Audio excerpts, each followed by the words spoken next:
Ming afsuski, odam farzandiga gapirsa hamma gapni olavermaydi.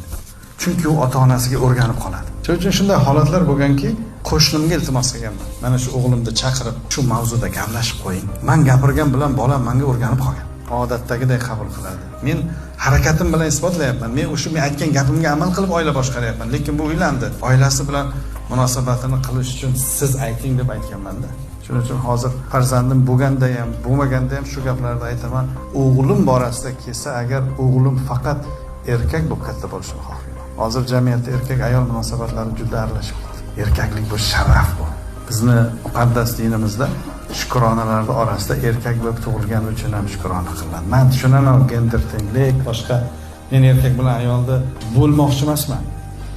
Ayol ona bo'lmasa siz biz qayerda edik?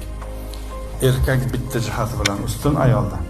Buni men har joyga ayta olaman, kim yomon ko'rsa ham. Mas'uliyati bilan ustun. Nima degani bu? Ko'chaga chiqadi, potensial rolga o'tiradi, avariyaga uchrash xavfi ayolga nisbatan yuqorimi? Yuqori. Erkak pul topaman deb, biznes qilaman deb, ishlayman deb qancha riskka boradi. Hammasi sog'ligidan uradi. Eng yomoni Xudo ko'rsatmasin. Urush holati bo'lsa, birinchi u erkaklar ketadi. Mas'uliyati ham katta, sharafi ham katta. Siz u faqat erkak degani tovushi, kuchi bilan farqlanib turish kerak emas, jismoniy jihatdan ayoldan kuchlidir. Yo ovozi sal zo'rroqdir. U bilan ajralmaslik kerak, burchi bilan ajralib turish kerak. Mas'uliyati bilan ajralib turish kerak. Va'daga vafo qilishi bilan ajralib turish kerak. Adolati bilan ajralib turish kerak. Kuchliligi bilan ajralib turish kerak. Sokinligi bilan ajralib turish kerak. Fazbilligi bilan ajralib turish kerak. Erkakni sukutidan qo'rqish kerak.